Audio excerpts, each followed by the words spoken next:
Merci beaucoup. Merci beaucoup de l'introduction. J'ai aussi beaucoup d'estime et d'affection pour Philippe Sansonetti.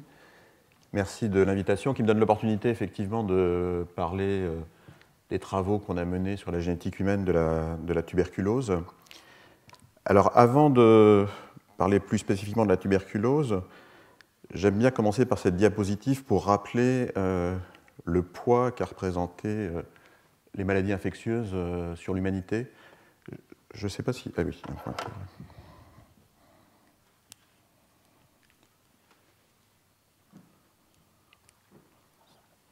C'est censé être un pointeur, ça, c'est ça? Oui. Il faut appuyer là. Ah oui, là, c'est bon. Merci. Donc, c'est simplement des courbes d'espérance de vie estimées chez l'homme à différentes périodes de l'humanité, y compris à des périodes assez reculées, ce qu'on a pu faire, enfin, pas ce que les gens ont pu faire en examinant des sépultures. Il y avait énormément de squelettes. Et donc, vous voyez les époques en question, donc, qui vont depuis les époques préhistoriques jusqu'à nos jours, en quelque sorte. Deux choses sont très marquantes. L'une est que dans une période qui va donc de la préhistoire jusqu'à la fin du XIXe siècle, ici Liverpool en 1860, vous pouvez voir que l'espérance de vie est restée quasiment stable, qu'il ne s'est rien passé de particulier en termes d'espérance de vie chez l'homme. Ça, c'est une première chose assez marquante. Et la deuxième, c'est évidemment, ce qui était assez connu, hein, cette mortalité infantile extrêmement importante pendant toute cette période, de l'ordre de 50%, puisque en gros, 50% à peu près des enfants mourraient avant 5 ans pendant toute cette période. Alors évidemment, il est difficile de savoir de quoi tous ces gens sont morts, mais on peut dire sans trop de risque de se tromper qu'en tout cas chez les sujets les plus jeunes, une bonne partie de cette mortalité est certainement due à des causes infectieuses, ce qui rend compte quand même de l'importance de ce problème, évidemment, dans l'humanité. Alors évidemment, de nos jours, les choses ont beaucoup changé. Quand on regarde une courbe en 2000 dans un pays comme le Royaume-Uni, vous voyez que ça n'a plus du tout la même allure. Et donc ce qui explique en bonne partie la différence de nouveau chez les sujets jeunes entre là et là, c'est ces trois mesures majeures, on va dire, qui sont développées pendant tout le XXe siècle, qui sont l'hygiène, les vaccins et le développement de médicaments anti-infectieux efficaces, en particulier les antibiotiques. Mais quand vous regardez même de nos jours des pays beaucoup moins favorisés, comme ici le Mozambique, on a toujours une situation quand même assez intermédiaire, et de nouveau la différence entre là et là, chez les sujets jeunes, est de nouveau due majoritairement aux maladies infectieuses. Donc, évidemment, la cause majeure même de mortalité chez les hommes tout au long de l'humanité. Alors, la première, évidemment, découverte majeure, avancée majeure dans le monde des maladies infectieuses a été la découverte que ces pathologies étaient dues à des micro-organismes, qui a donné lieu donc à la théorie microbienne des maladies infectieuses initiée et développée par Louis Pasteur. Mais lui-même, c'est intéressant de noter qu'il disait dans la maladie des vers à soie qu'il étudiait, qui était la flacherie, donc ce n'était pas forcément le microbe qui était transmis des parents aux enfants, mais peut-être la prédisposition à la maladie. Une autre découverte très intéressante, en tout cas pour ce qui nous concerne, nous, mais qui concerne plus généralement les maladies infectieuses, a été de montrer que finalement, si le microbe était évidemment nécessaire à la maladie infectieuse, il n'était pas toujours suffisant, et c'est la découverte en particulier des infections asymptomatiques par Charles Nicholl dans les années 1910 à peu près, qui a quand même donc modulé un petit peu la théorie microbienne des maladies infectieuses, si on peut dire, puisqu'on pensait avoir presque tout compris lorsqu'on avait découvert le microbe en cause. En fait, il y a encore beaucoup de choses qui restaient à découvrir, puisque le fait d'être infecté et de porter le microbe n'était pas forcément suffisant pour expliquer la maladie causée par ce microbe. Alors cette variabilité, elle est évidemment observée dans la tuberculose. J'ai mis ici, pour des raisons historiques, cette observation très malheureuse et dramatique qui avait eu lieu à Lübeck, où se déroulaient des premiers essais pour la mise au point de vaccins dans les années 20, et où un certain nombre d'enfants avaient donc été inoculés de façon accidentelle par une souche virulente de M. tuberculosis. Et on avait pu observer une infection, donc, si j'ose dire, quasi expérimentale. On avait pu observer donc une variabilité de survenue d'événements cliniques assez variables chez les enfants. Comme vous pouvez voir, à peu près un peu plus d'un quart étaient décédés. Un certain nombre, presque la moitié, avaient eu des signes variables d'infection, mais qui avaient fini par guérir. Et un certain nombre, non négligeable, n'avaient eu absolument aucun symptôme. Une autre illustration de cette variabilité, dont a parlé un peu Philippe, c'est la variabilité de l'expression clinique de la maladie.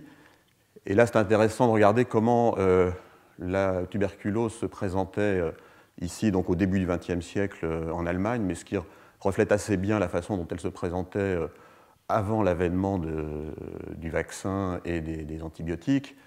Il y avait donc cette mortalité de nouveau très importante chez le jeune enfant qui était due essentiellement à des formes disséminées de tuberculose, mortalité qui finalement diminuait assez rapidement, et il y avait autour du début de la puberté, vers 10-15 ans, ce qu'on a appelé l'âge d'or de la tuberculose, et où effectivement les individus entre 10 et 15 ans avaient très peu de tuberculose. Et puis dès l'âge jeune adulte, dès 15 ans, va remonter une mortalité qui était due là, cette fois, à la forme classique de tuberculose pulmonaire qui évidemment se développait après chez l'adulte, comme ça a été observé évidemment en Europe pendant très longtemps, jusqu'au début du XXe siècle. Donc une grande variabilité d'expression qui dépend de l'âge en particulier et sur laquelle on reviendra un petit peu plus loin. Alors pour formaliser cela un petit peu plus, cette variabilité, elle va pouvoir s'exprimer au niveau des deux étapes principales qui vont de l'exposition à l'acquisition de l'infection, puis de l'infection au développement éventuel d'une pathologie clinique. Alors sur la partie infection, au passage de l'exposition à l'infection, c'est une partie qui est moins étudiée, plus difficile à étudier parce qu'il faut pouvoir bien mesurer l'infection et ce n'est pas toujours évident. Il y a l'IDR à la tuberculine, il y a maintenant des tests qui ont été développés de production d'interféron gamma qui sont au moins complémentaires, disons, de l'information que peut donner l'IDR.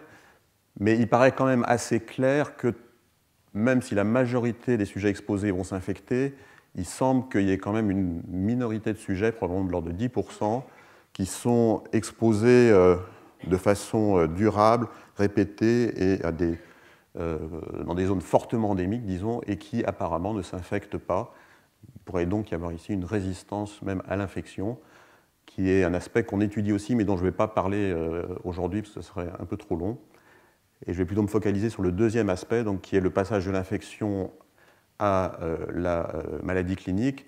Comme l'a dit Philippe, donc c'est la minorité des sujets infectés qui va finalement développer une infection, soit assez rapidement après l'infection, environ 5% des sujets, assez rapidement voulant dire dans les 1 à 2 ans qui suivent l'infection, c'est ce qu'on appelle la tuberculose primaire, qui est souvent chez l'enfant, en particulier dans les zones fortement endémiques, et qui est assez souvent extrapulmonaire. Et puis les autres personnes vont rentrer dans cette phase de latence, comme je leur dirai un peu plus tard, et certains d'entre eux, de l'ordre de 5%, vont développer au cours de leur vie donc cette tuberculose de réactivation, qui est là typiquement la tuberculose pulmonaire de l'adulte. Alors évidemment, il y a beaucoup de facteurs qui peuvent jouer sur ces processus et influencer ce processus.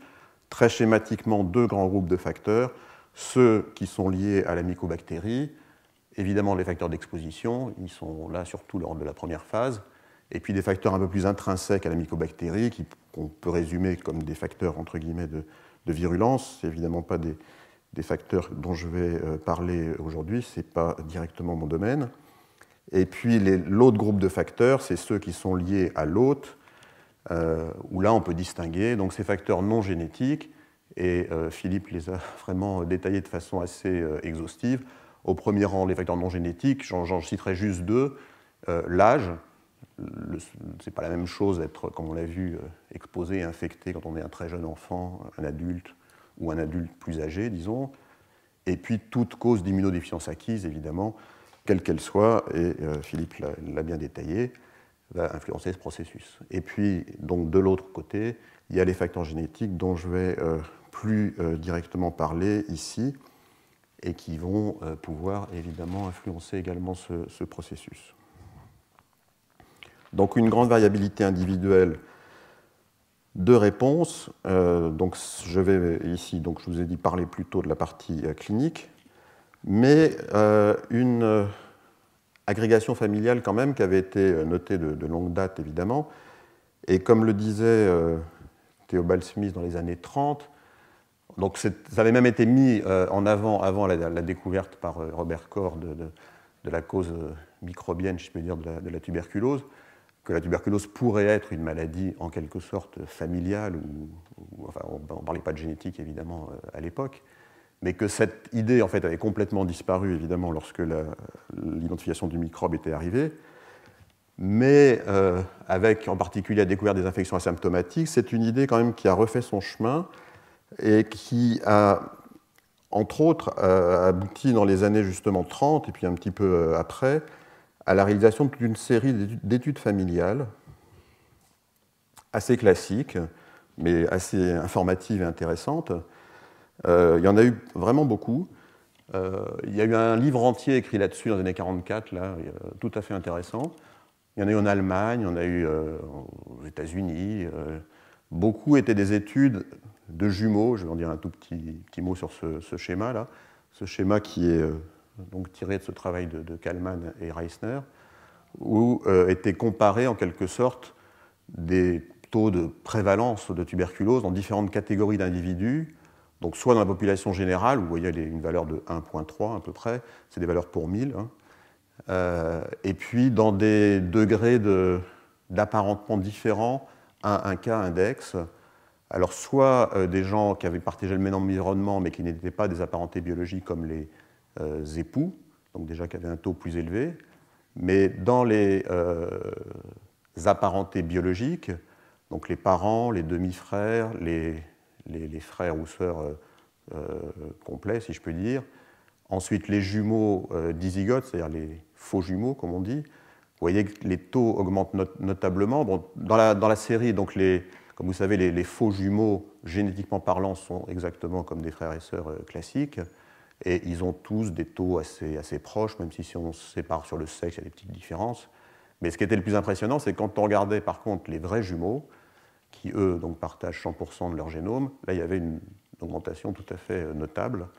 Et ça, en génétique, c'est un très fort argument assez classique lorsqu'il y a une différence nette dans la concordance, en quelque sorte, d'un phénotype donné, comme la tuberculose, entre des vrais jumeaux ou des faux jumeaux, toutes choses égales par ailleurs, puisqu'ils ont le même âge, ils partagent évidemment le même environnement. Donc la grosse différence entre les deux, c'est qu'il y en a, dans un cas, ils partagent 100% de leur génome, mais dans l'autre cas, que 50%.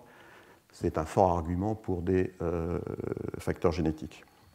Donc beaucoup d'études de ce type qui, quand même, donnaient un assez fort crédit, disons, à l'hypothèse de facteurs génétiques de l'hôte dans la tuberculose. Donc, alors comment on passe donc d'une idée ou d'un concept basé donc sur toute une série d'observations épidémiologiques, familiales, etc., à la preuve de ce concept? Ben évidemment, ça a été tout le travail déroulé plutôt dans la deuxième partie du XXe siècle, et bien sûr qui se continue maintenant. Toute une série de travail sur des modèles animaux. Philippe en a dit un petit mot, il n'y a pas de modèle évidemment idéal, modèle animal idéal sur la tuberculose, mais néanmoins, énormément de choses ont été faites chez la souris, le cobaye, le lapin, qui montrent manifestement le rôle qui indiquent clairement que les facteurs génétiques peuvent jouer un rôle dans la tuberculose. Toutes ces expériences d'invalidation, par exemple, d'un gène donné, et ensuite de tester quelle est la variation de susceptibilité causée par l'invalidation de tel gène, va informer sur, évidemment, le rôle d'une part de la molécule codée par ce gène, et la possibilité donc des anomalies génétiques sur ce gène pourraient avoir un rôle dans le développement de la tuberculose. Mais évidemment, in fine, ce ne sont que les études chez l'homme qui pourront définitivement établir et qui ont maintenant commencé à établir qu'il y a des facteurs génétiques qui peuvent jouer un rôle dans le développement de la tuberculose. Donc en fait, on essaye de répondre à deux questions corrélées. C'est essayer de comprendre pourquoi certains individus qui vont être exposés et infectés par le bacille de la tuberculose vont finalement développer une tuberculose, et par l'identification de ces gènes, mieux comprendre quels sont vraiment les circuits et les cascades biologiques qui vont être impliqués dans la réponse immunitaire au bacille et dans la physiopathologie et la pathogénèse en fait, de toute cette progression vers la maladie, de la rupture de latence, qui sont des choses extrêmement mal connues jusqu'à présent. On va donc rechercher en quelque sorte des variants génétiques qui vont donc essayer d'expliquer ces différences, ces variants génétiques étant situés dans des gènes qui vont être évidemment impliqués dans la réponse immunitaire au bacille. Alors comment, donc j'ai juste 3 ou 4 diapos un peu générales de génétique pour essayer de vous expliquer un peu les stratégies qu'on peut utiliser pour essayer de mieux, que vous puissiez mieux comprendre un peu les illustrations que je vais présenter après. Alors comment essayer d'identifier ce variant génétique potentiellement causal?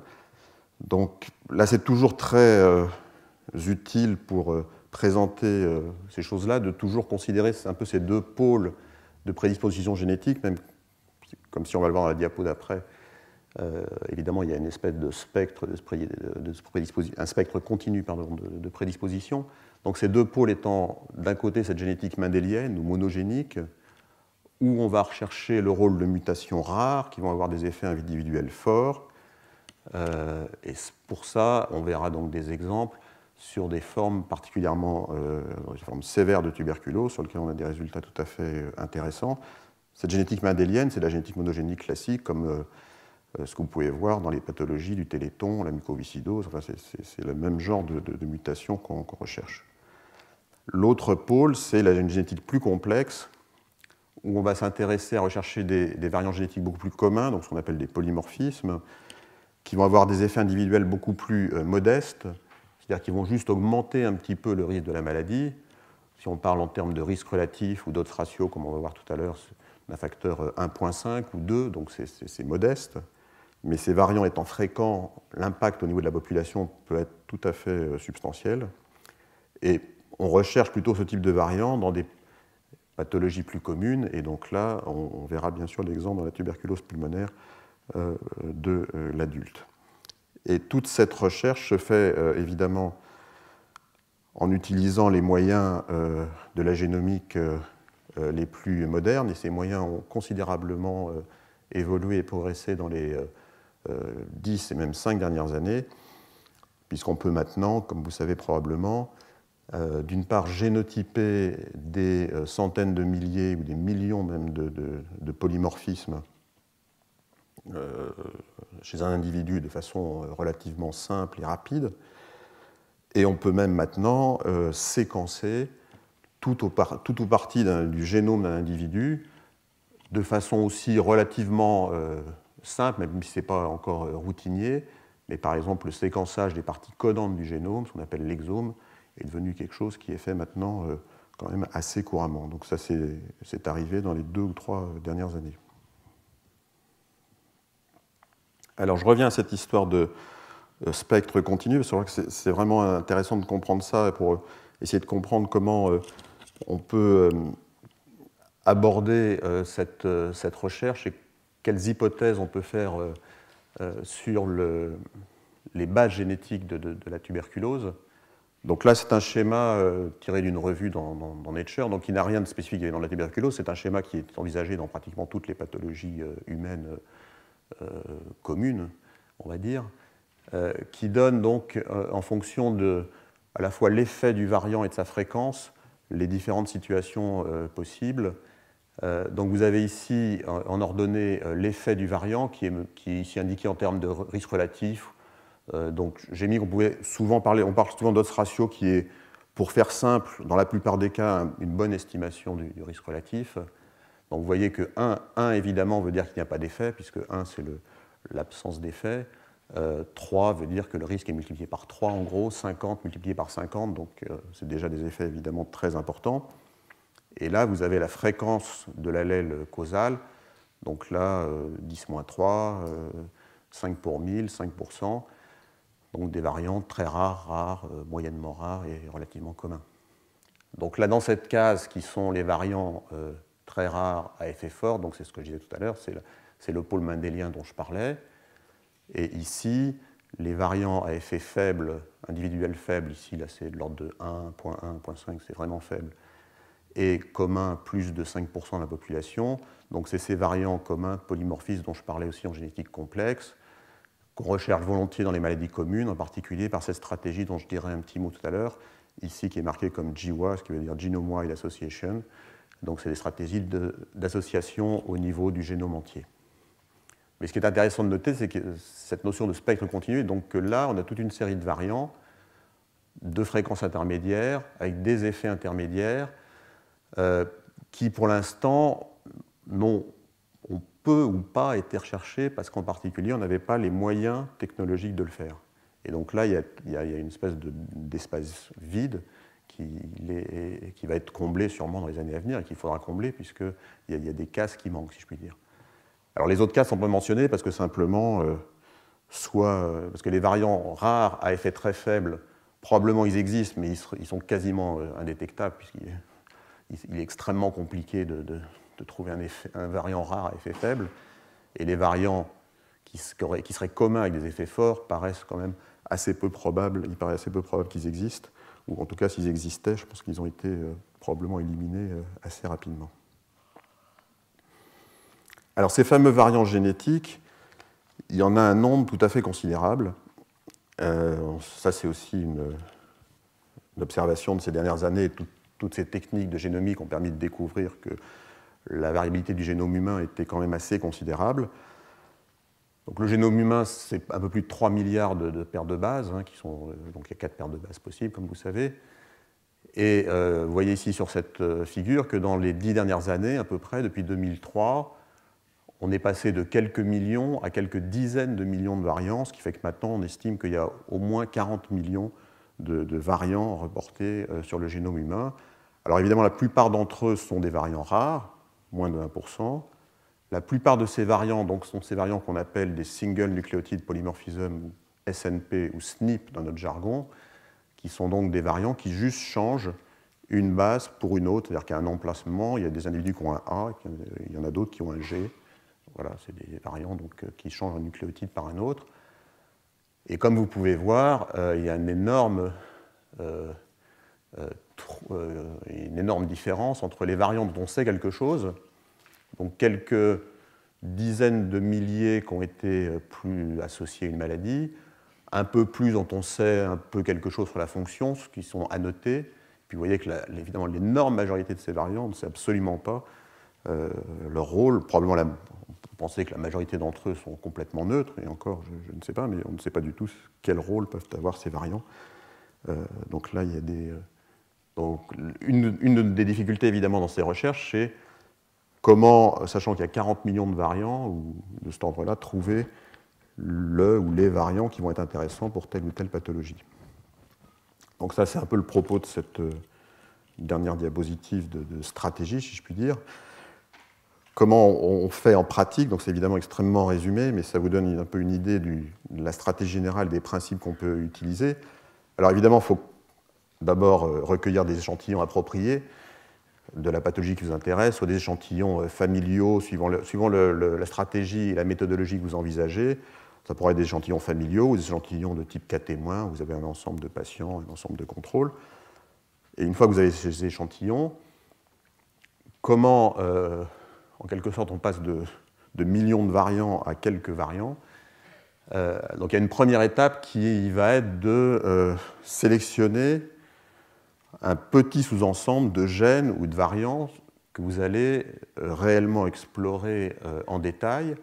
Et donc pour ce faire, en gros, il y a deux grandes stratégies possibles. Soit vous les sélectionnez a priori, basées sur toutes les connaissances déjà accumulées sur le sujet, que ce soit en modèles expérimentaux, chez l'homme, On sait évidemment des choses sur la réponse immunitaire à la tuberculose.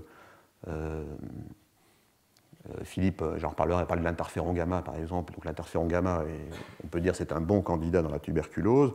Allons explorer le gène de l'interféron gamma et peut-être les gènes de ces deux récepteurs, gamma R1 et gamma R2.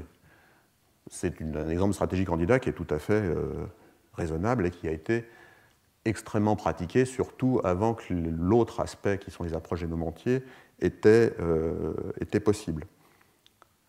Donc évidemment, on fait ça a priori. L'avantage, c'est que ça ne coûte rien.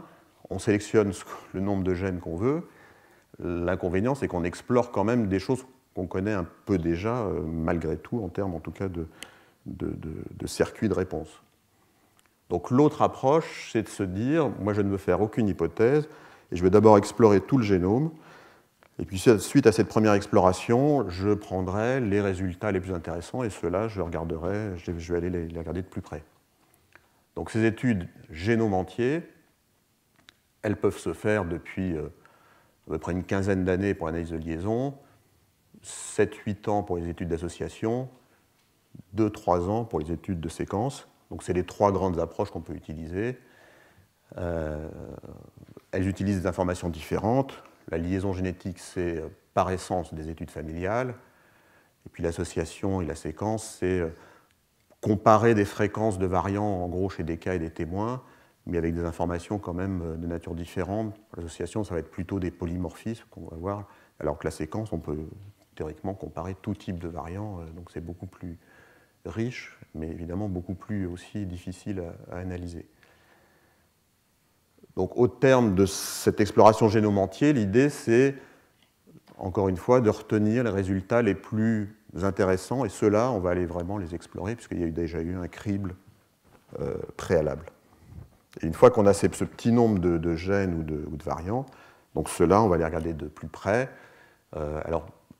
Cette première stratégie, cette première étape est assez semblable dans une approche mendélienne ou une approche complexe. Après, ça change un peu. En mendélien, comme je vous ai dit, on cherche des mutations rares à effet fort, donc on va aller directement chercher ces mutations par du séquençage, typiquement, et après, si on en trouve, on peut directement aller à essayer de valider fonctionnellement ces mutations. En études génétiques complexes, là, c'est, comme son nom l'indique, plus complexe, si j'ose dire. On va avoir besoin d'études d'association, donc c'est des études statistiques, tout ça qui vont comparer des fréquences de ces polymorphismes parmi des cas et des témoins. Mais comme vous vous rendez compte qu'il va y avoir beaucoup de polymorphismes qui vont être testés, surtout s'il y a eu précédemment une étude génome entier, il va falloir que ces résultats soient vraiment reproduits et répliqués dans plusieurs échantillons indépendants pour qu'on soit un peu convaincu que ce soit des vraies associations et non pas simplement ce qu'on appelle des faux positifs, dus en particulier au fait qu'on teste un nombre assez considérable de polymorphismes, avant d'aller éventuellement aux études fonctionnelles pour chercher à valider biologiquement, disons, ces polymorphismes qu'on obtient par des études d'association. Alors, je vais maintenant passer à des choses plus concrètes et sur la tuberculose, donc en commençant par ces études mendéliennes. Et avant de passer directement à la tuberculose, parce que ces études de génétique mendélienne de tuberculose découlent directement d'études qu'on a faites dans le laboratoire, et en particulier faites par mon collègue Jean-Laurent Casanova, sur ce syndrome qui s'appelle maintenant le syndrome de susceptibilité mendélienne justement aux infections mycobactériennes. MSMD, c'est l'acronyme en anglais. Donc ce sont des patients, et presque toujours en fait des enfants, qui présentent des infections disséminées par des mycobactéries qui sont normalement non virulentes, en particulier le vaccin BCG, mais aussi parfois des mycobactéries environnementales, avec des infections sévères, parfois quand même un peu contrôlées avec des granulomes classiques, mais parfois complètement disséminés, où il n'y a même pas de granulomes qui se forment. Donc évidemment, ce sont des patients et des enfants qui n'ont pas d'autres anomalies, ils n'ont pas de déficit immunitaire connu en particulier. C'est un syndrome rare, heureusement, mais souvent familial, avec beaucoup de familles consanguines et ou des familles à cas multiples, ce qui évidemment tout de suite oriente vers des causes génétiques. Et suite à un travail donc initié en particulier donc par Jean-Laurent Casanova, il y a maintenant presque une vingtaine d'années, il a pu être disséqué sur le plan génétique, un certain nombre est découvert, un certain nombre de mutations dans des gènes qui, globalement, sont tous justement dans ce circuit qui a vocation à produire de l'interféron gamma, qui, comme Philippe le disait, est évidemment une cytokine tout à fait centrale dans la réponse immunitaire contre les mycobactéries. Donc c'est évidemment un schéma très simplifié pour illustrer les différentes molécules impliquées. Donc sont figurées en rouge en fait les molécules dont les gènes ont été trouvés mutés dans ce syndrome. Donc vous voyez que ces molécules sont, pour l'une d'entre elles, une des sous-unités de l'interleukine 12. Donc l'interleukine 12 est une molécule qui a vocation à aller stimuler par la production par les lymphocytes T et aussi les cellules NK d'ailleurs d'interféron gamma qui en retour va aller stimuler dans la cellule dendritique et le macrophage, mais ça Philippe en a beaucoup parlé, la production de toute une série de molécules qui ont vocation à aller détruire la mycobactérie qui est intracellulaire, comme l'a beaucoup détaillé Philippe Sansonetti dans son exposé. Donc, des mutations dans une des sous-unités de l'interleukine 12. Donc, toutes ces mutations dont je parle sont presque toutes des mutations perte de fonction complète. Donc là, on parle vraiment de mutations rares et à effet individuel fort. Hein. Des mutations dans la chaîne bêta 1 du récepteur de l'interleukine 12, je vais y revenir parce que c'est un gène vraiment important. Des mutations dans les deux chaînes du récepteur de l'interféron gamma, gamma R1, gamma R2, dans STAT1, donc qui est une molécule qui transduit le signal depuis le récepteur de l'interféron gamma, et dans deux autres gènes qui sont indirectement liés à ce circuit, on va dire, donc NEMO qui est impliqué dans la voie CD40 ligand, et aussi un gène plus impliqué dans l'explosion oxydative, mais qui a certains rapports avec l'interféron gamma, qui est le gène CYBB, qui code pour une molécule qui s'appelle GP91-FOX, qui intervient dans l'explosion oxydative. Je ne vais pas détailler trop cela. Alors évidemment, ça confirmait l'importance de ce circuit chez l'homme dans la réponse aux infections mycobactériennes. Ce qui a été aussi une surprise, c'est que ces défauts génétiques, hein, qui sont vraiment sévères, hein, puisqu'il y a des patients qui n'ont pas de récepteur d'interféron gamma, ce qui est quand même grave malheureusement pour ces patients, n'ont en gros pas d'autres infections en dehors d'infections relativement fréquentes à salmonelle, donc qui est une autre bactérie intracellulaire, mais ils n'ont pas d'autres infections, ce qui était assez surprenant. Et puis il y a des implications aussi médicales, puisque les patients qui ont les mutations ici sur l'interleukine 12 ou sur le récepteur, leur problème est qu'ils ont un défaut de production d'interféron gamma, et donc on peut très bien les traiter par l'interféron gamma. Contrairement aux patients qui sont ici plutôt en aval et qui ont un défaut de réponse à l'interféron gamma, et ceux qui ont un défaut complet, par exemple, du récepteur, évidemment, ne sont pas accessibles à ce type de thérapeutique. Alors, le point qui est intéressant, c'est qu'à partir en particulier de ce défaut ici, qui, comme je vais le décrire là, est le défaut de loin le plus fréquent, on a pu identifier les premières formes de tuberculose mendélienne.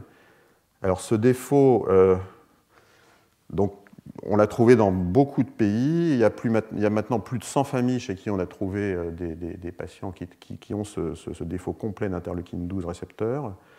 Il y a une grande hétérogénéité allélique, c'est-à-dire qu'il y a beaucoup de mutations. C'est une maladie récessive, hein, il faut avoir deux mutations, enfin une mutation sur chaque chromosome de la paire. C'est souvent des mutations homozygotes parce que c'est des familles consanguines, mais on a aussi des mutations hétérozygotes composites. Alors, par contre, sur le plan fonctionnel, c'est tout à fait homogène, puisque ça aboutit à une perte de fonction complète et un défaut complet de réponse à l'interleukine 12, comme c'est indiqué dans ces expériences qui sont faites sur le sang, en quelque sorte, c'est-à-dire qu'on va stimuler le sang des sujets par du BCG, puis par du BCG plus l'IL-12, qui doit induire la production d'interféron gamma, qui est indiqué ici. Donc, chez des contrôles, quand on rajoute de l'IL-12 au BCG, ça augmente la production d'interféron gamma. De même, ce qu'on appelle des contrôles de voyage, donc ça c'est du sang qui a en quelque sorte voyagé avec le sang du patient lorsque le sang du patient vient d'assez loin dans le monde. Donc ça fait un sang qui a subi les mêmes retards, si je puis dire, dans l'exploration. Donc là, on a bien une bonne réponse, alors que chez les patients, on n'a pas de réponse. Et si on fait les courbes individuelles, on voit bien qu'il n'y a pas de réponse du tout à l'interleukine 12. Et donc, ce qui nous a évidemment attiré vers la tuberculose, c'est qu'en regardant les fratries des familles de patients qui avaient le MSMD classique. Dans certaines fratries, on avait des patients qui avaient la tuberculose. Donc là, ici, dans cette fratrie d'origine marocaine, par exemple, on avait une sœur qui avait une tuberculose abdominale. Et cette sœur s'est révélée avoir exactement donc, la même mutation que son frère. Elle était également homozygote pour la même mutation IL12RBT1. Donc c'était une preuve, en quelque sorte, qu'avec ces mutations-là, on pouvait aussi être susceptible à des mycobactéries plus virulentes. Bon, ce qui pouvait paraître évident, mais encore fallait-il le prouver. Donc on avait quelques cas un peu isolés comme ça dans les fratries de nos patients MSMD, ce qui fait que dans certaines familles qu'on avait disponibles initialement, ou donc nous ont rapporté des collaborateurs, avec plusieurs enfants qui avaient des tuberculoses sévères, on a regardé comme ça s'il y avait des mutations IL12RBT1, et dans 2 ou 3 familles, on en a trouvé, effectivement, donc les mêmes, pas forcément les mêmes sur le plan allélique, mais aboutissant aux mêmes défauts. Ce qui nous a permis de dire qu'en tout cas, il y avait des tuberculoses sévères de l'enfant qui étaient dues à des mutations du gène IL12RBT1. Alors, on a regardé ça de façon un petit peu plus systématique. On a constitué un premier échantillon de 50 patients, 50 enfants qui avaient des tuberculoses sévères. Et en recherchant systématiquement des défauts IL12RBT1, c'est une approche, si vous voulez, gène candidat, là pour le coup, IL12RBT1 typique. Et on a trouvé 2 patients sur 50 qui avaient des mutations homozygotes de IL12RBT1. Donc c'est un petit échantillon, ça fait quand même 4%, ce qui n'est pas totalement négligeable évidemment. Et on a testé qu'un seul gène. Et donc juste pour vous dire qu'on a tout récemment exploré l'alter ego, si je puis dire, d'IL12RBT1 qui est IL12RBT2, parce qu'il y a 2 chaînes du récepteur IL12, et on a trouvé des mutations d'IL12RBT2 également dans des patients avec tuberculose sévère, donc ce qui augmente encore un petit peu la proportion de tuberculose mendélienne. Mais évidemment, il nous reste à maintenant passer à l'étape d'après, qui va être l'étape d'exploration alors génome entier, puisque là on pourra explorer de façon un peu plus large l'ensemble de ces patients et découvrir peut-être des mutations dans d'autres gènes, pas forcément liés d'ailleurs au pathway, enfin au circuit IL12 interféron gamma. Donc c'est ce qu'on est en train de faire, en particulier donc, par cette approche dont je vous ai dit un mot, de séquençage d'exomes, où on va, donc chez ces patients-là maintenant, regarder l'ensemble de leur région codante par cette technique, et donc essayer d'avoir une meilleure idée de la proportion de formes mendéliennes de tuberculose dans les enfants qui ont ces formes sévères, qui donc pourraient être loin d'être négligeables. Ça peut être, je ne sais pas, mais peut-être quelque chose d'important. Alors je passe maintenant à une génétique plus complexe dans la tuberculose pulmonaire. Alors je ne vais pas redire tout ce qu'a dit Philippe sur la sévérité et l'augmentation de l'incidence de la tuberculose dans le monde. C'est évidemment un problème majeur de santé publique.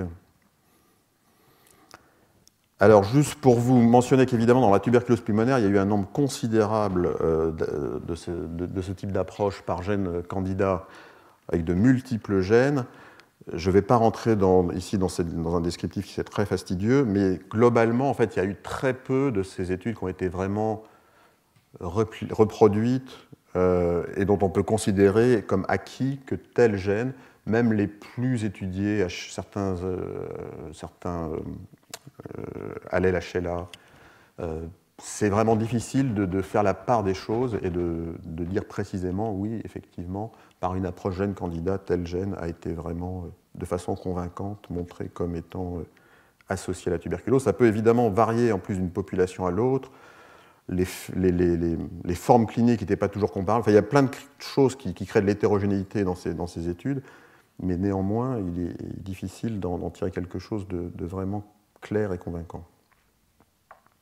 Alors, ce que je vais vous détailler un peu plus, c'est une étude qu'on a menée récemment en utilisant cette stratégie génome entier qui passe tout d'abord par une étude de liaison génétique, puis après, dans la région de liaison génétique, la recherche de polymorphisme par des études d'association, une stratégie qu'on appelle volontiers clonage positionnel, qu'on avait déjà d'ailleurs utilisé avec succès dans la lèpre, et que là, on a donc appliqué à la tuberculose pulmonaire.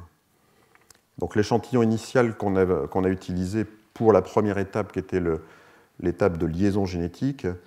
La liaison génétique, comme j'ai dit, nécessite des familles, et des familles informatives, c'est-à-dire des familles avec des cas multiples de tuberculose pulmonaire, ce qu'on appelle des familles multiplexes. Donc on avait des familles avec 2, 3 ou 4. Alors je vais parler d'enfants. Enfants ne préjugeant rien de l'âge de la personne. Hein. C'est juste au terme offspring, en termes c'est le terme anglais offspring qui compte, puisque la plupart de ces enfants, si je puis dire, avaient plus de 15 ans, comme vous pouvez voir. Ils avaient tous une tuberculose pulmonaire confirmée bactériologiquement. Donc une centaine de familles de ce type étaient recueillies. Donc on a fait une analyse de liaison génétique. Donc Philippe m'a dit qu'il vous avait introduit le lot score, donc c'est très bien.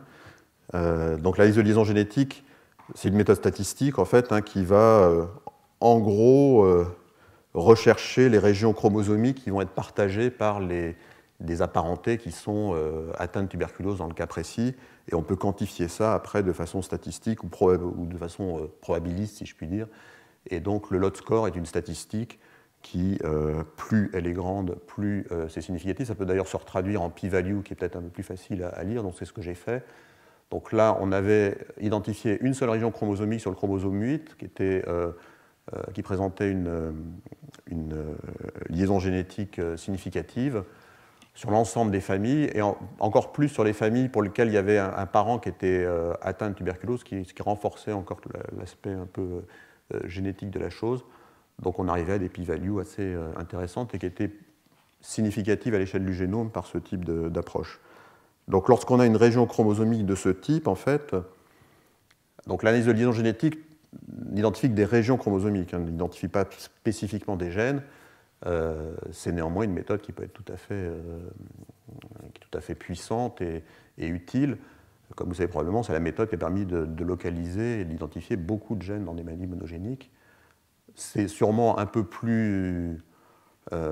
moins puissant et performant dans les maladies complexes, mais ça peut avoir son utilité, comme c'est indiqué ici. Et donc lorsqu'on a un résultat comme ça, on va prendre une région chromosomique avec un certain intervalle de confiance, en fait, et l'ensemble de cette région chromosomique, donc on va l'explorer plus finement par des études d'association pour essayer d'identifier les variants, ou les variants qui peuvent, à l'intérieur de cette région chromosomique, être associés donc, à la tuberculose pulmonaire. Donc là, pour ce faire, on a utilisé d'autres échantillons, toujours au Maroc, pour rester initialement au moins dans la même population, puisque les études génétiques, évidemment, peuvent varier lorsqu'on va changer de population. Donc initialement, il vaut mieux se focaliser sur la même population pour ne pas être confronté à des problèmes d'hétérogénéité dus simplement à des variations de fréquence allélique qui sont tout à fait communes entre des sujets européens, asiatiques, etc. Donc on reste initialement dans la même population. Et là, on a d'emblée utilisé 2 échantillons pour avoir un échantillon, ce qu'on appelle primaire, puis un échantillon déjà de réplication. L'échantillon primaire était un échantillon de nouveau familial, puis on peut faire de l'association avec un design familial. Je ne rentrerai pas là dans les détails de méthodologie, mais c'est tout à fait possible et ça a certains avantages. Et puis le deuxième échantillon de réplication, lui, était un échantillon plus classique de type cas témoin. On avait un ensemble de patients, 317, un ensemble de contrôles. Tous ces gens-là, là, pour le coup, étant indépendants sur le plan relations biologiques. Donc ça, c'est les échantillons qu'on a recueillis. Et par ailleurs, en termes de variants génétiques, pour couvrir la région initiale, donc, qui faisait à peu près 6 mégabases, comme on va voir, on a pu déterminer, à partir des informations disponibles sur les bases de données qui sont maintenant extrêmement bien fournies, donc il y a des bases de données qui donnent la variabilité du génome pour tout un tas de populations, pas pour la population marocaine spécifiquement, mais on savait qu'elle n'était pas si éloignée que ça de la population européenne, donc on peut déterminer un ensemble de polymorphismes, donc de SNP, qui est nécessaire pour couvrir en quelque sorte la variabilité du génome, en tout cas pour des polymorphismes qui ont une certaine fréquence, donc là 5%. Il faut savoir que ces approches-là sont faites pour des variants ou des communs, donc des polymorphismes qui ont une certaine fréquence. Ce n'est pas les mêmes approches pour détecter des variants plus rares. Donc on a fait ces génotypages dans l'échantillon primaire. Et voilà le type de résultat qu'on obtient. Donc ça, c'est une présentation assez classique dans ce genre d'études. Vous avez en ordonnée, c'est presque maintenant toujours le cas si vous regardez ce genre d'article, la p-value qui est présentée en log décimal, en anti-log décimal si je puis dire, c'est-à-dire que 2 correspond à 10.2, 3 à 10.3, 4 à 10.4, donc c'est assez facile à lire. Et ici, en abscisse, vous avez les positions des marqueurs que vous avez testés sur le chromosome. Donc nous, on avait cette région du chromosome 8 d'à peu près 6 mégabases. Là, vous avez les gènes qui sont dans cette région et leur position. Et puis chaque petit rond, c'est un SNP qui a été testé et son résultat de test d'association. Donc là, il y a 3000 à peu près petits ronds. Donc vous voyez un peu la distribution, beaucoup de résultats évidemment non significatifs. Et ce qu'on a choisi de faire, c'est de prendre tous les résultats qui étaient meilleurs que 10.2 à 1%. Il y en avait 44. Et ceux-là, on les a testés en réplication donc dans le second échantillon dont je vous ai parlé. Et en fait, il n'y a que 2 SNP qui ont été répliqués, qui sont par là, dans le gène, un gène qui s'appelle TOX. Et c'est les 2 seuls qui ont été répliqués. Ce sont 2 SNP en fait, qui sont eux-mêmes corrélés, puisque, comme vous savez, les variants qui sont proches physiquement sur le chromosome sont souvent ce qu'on appelle en déséquilibre de liaison, c'est-à-dire qu'ils ont une corrélation entre eux, ce qui aboutit à... Il y a des clusters comme ça de variants qui se situent sur des petits fragments chromosomiques. Donc les 2 SNP en question en fait, étaient corrélés, ce qui veut dire qu'il y a un seul signal et que ces 2 SNP, et on a pu le montrer par des analyses complémentaires, donc c'est un seul signal et ces 2 SNP viennent là parce qu'ils sont assez corrélés en fait. Donc là c'est un résultat un peu plus chiffré sur ces 2 SNP, dont le nom est indiqué comme ça. Donc le nom des SNP c'est toujours un nom en RS quelque chose, ça c'est la dénomination standard de ces variants. Donc vous avez les résultats en termes d'effet odds ratio et en termes de p-value dans le premier échantillon, dans le second et dans les 2 combinés. Donc on arrivait à des odds ratio de l'ordre de 2 à peu près et à des p-value de l'ordre de un peu moins de 10.4, 10.5.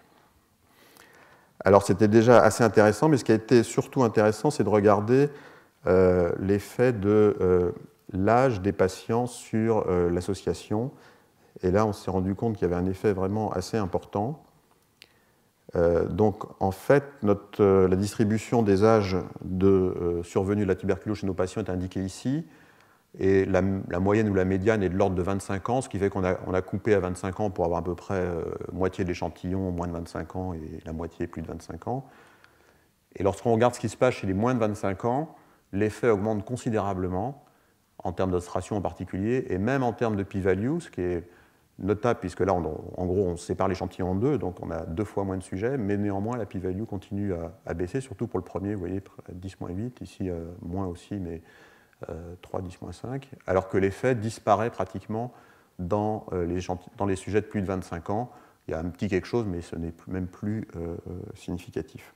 Donc un effet chez les plus jeunes, ce qui est toujours assez intéressant, puisque comme je vous le redirai à la fin, il est sûr que les effets génétiques les plus forts ont toute raison de se révéler en quelque sorte chez les sujets les plus jeunes, qui vont se manifester assez rapidement. Alors avec ce résultat-là, on a cherché à le confirmer relativement, c'était un résultat déjà assez fort, mais on a voulu voir si on pouvait le reproduire dans un échantillon, alors pour le coup complètement différent en termes d'origine ethnique.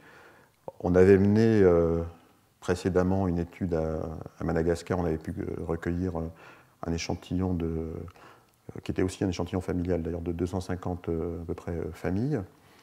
Et on a regardé ce qui se passait donc, au Maroc, là je vous ai mis un des SNP précédents, là, chez les moins de 25 ans. Et alors on a eu de la chance, si je puis dire, parce qu'on a pu reproduire l'effet, c'était assez juste. Et le fait qui explique cela, c'est que la fréquence de l'allèle à risque, qui est assez fréquent vraiment au Maroc, puisque c'est 0,44, vous pouvez le voir, est beaucoup moins fréquent à Madagascar, il est d'ailleurs beaucoup moins fréquent globalement dans les populations africaines, 0,15, qui évidemment va diminuer notablement la puissance pour détecter l'effet, puisqu'il y aura beaucoup moins de sujets porteurs de l'allèle à risque, Mais néanmoins, on a pu quand même avoir un effet significatif dans le bon sens, ce qui permettait de, on va dire, vraiment confirmer l'effet qu'on avait retrouvé au Maroc.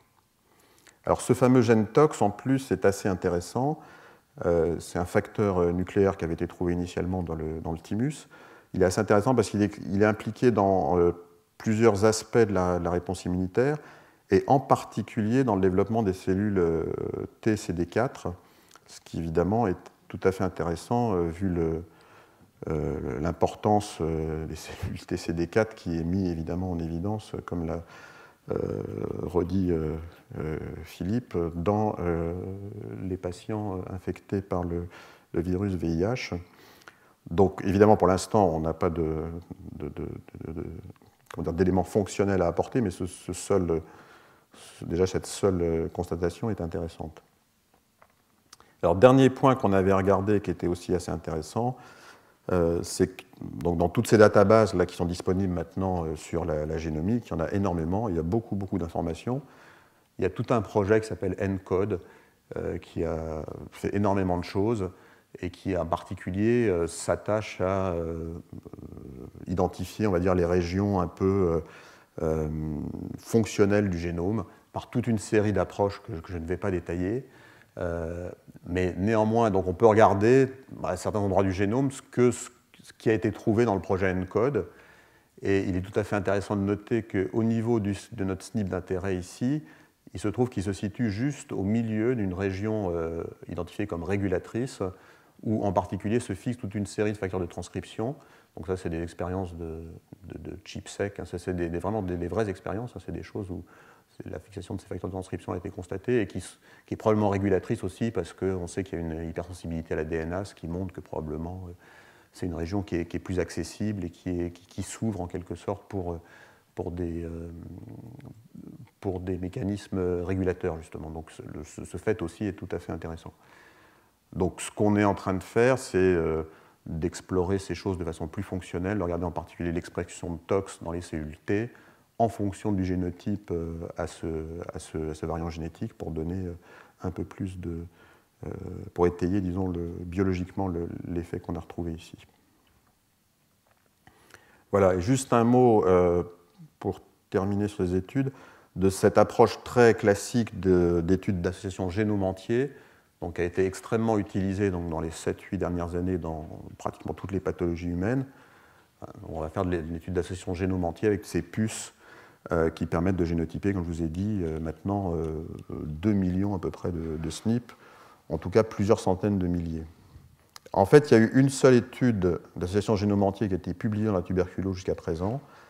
Elle a été faite dans une population d'origine africaine de l'Ouest, Gambie et Ghana.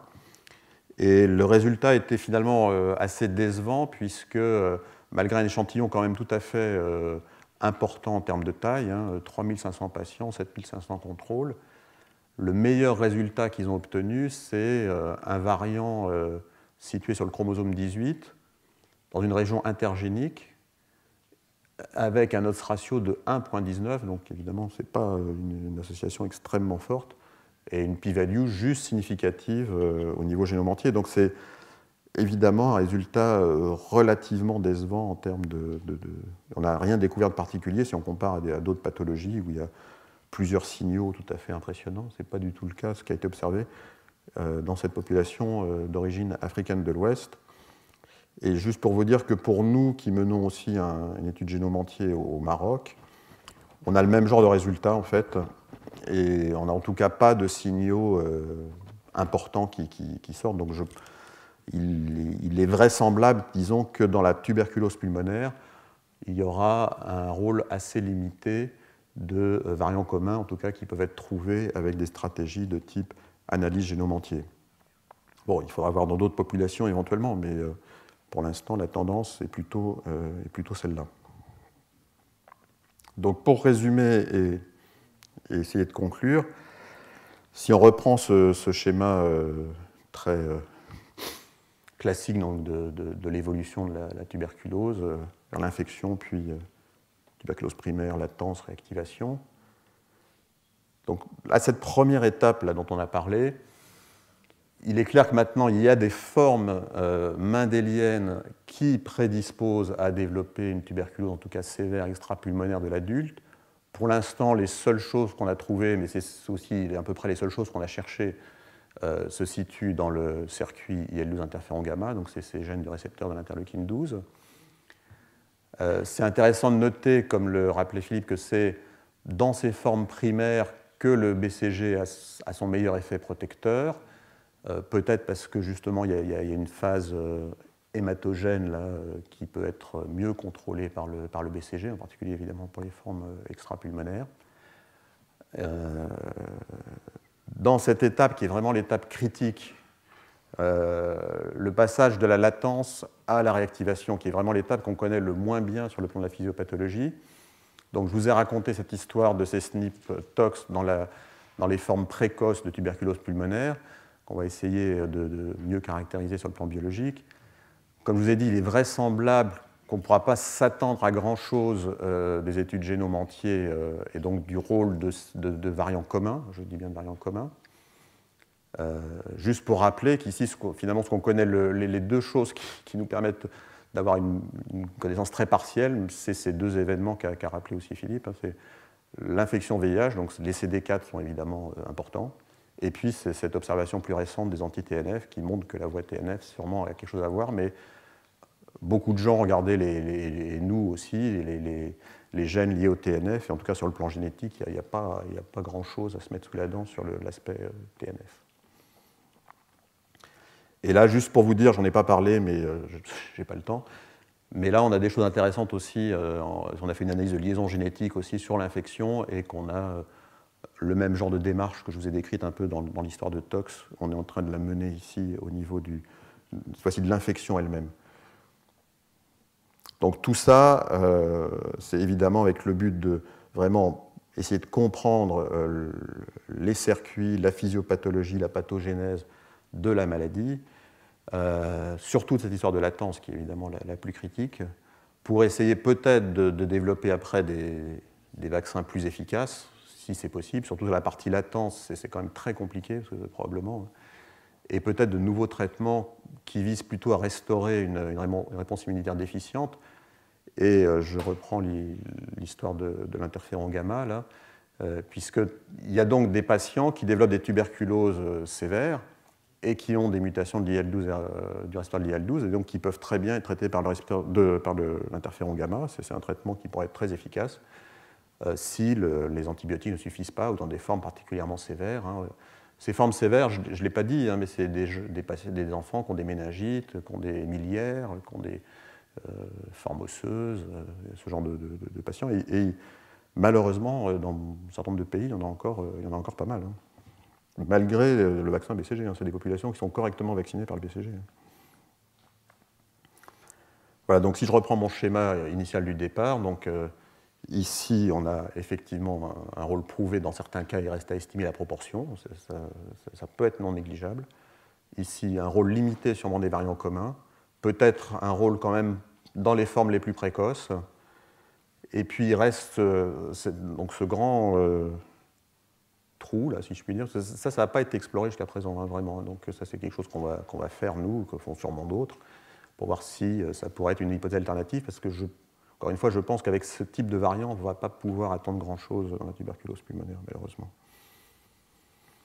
Alors, évidemment, ce spectre génétique, il dépend de l'âge, hein, je pense que vous l'avez compris, c'est-à-dire que ça, c'est un peu notre hypothèse générale dans le laboratoire.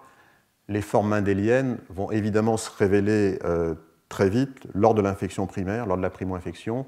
Alors évidemment, ça dépend du niveau d'endémicité, mais dans des régions fortement endémiques, les formes de tuberculose sévère de l'enfant vont se révéler lors de la primo-infection, qui peut arriver effectivement à un âge tout à fait jeune. Et puis ensuite, les effets dits intermédiaires dont j'ai parlé plus tôt, un peu plus tard dans la vie, et puis pour les formes adultes, donc ce qui touche plutôt à la réinfection ou la réactivation, un aspect plus multigénique, mais on a vu que ça allait être probablement assez compliqué à identifier.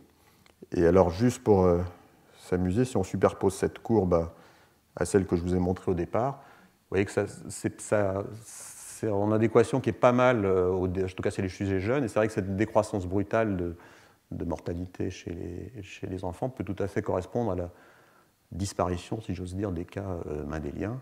Et après, il faut attendre un peu pour voir réapparaître la prédisposition chez les sujets un peu plus âgés. Alors, par contre, chez l'adulte, c'est sûr qu'il y a des choses qui ne seront pas expliquées directement par ces variants génétiques, ça c'est certain. Voilà, donc, comme Philippe l'a dit, c'est un travail mené dans le laboratoire qu'on dirige avec Jean-Laurent Casanova, qui est à la fois à Paris et à New York, à l'université Rockefeller. Dans les gens impliqués, je voulais citer une personne sur le plan mendélien, c'est Stéphanie Boisson-Dupuis, qui a fait tout le travail L12R-bêta1. Et sur le plan complexe, Audrey Grande, qui a fait tout le travail concernant le gène tox dont je vous ai parlé.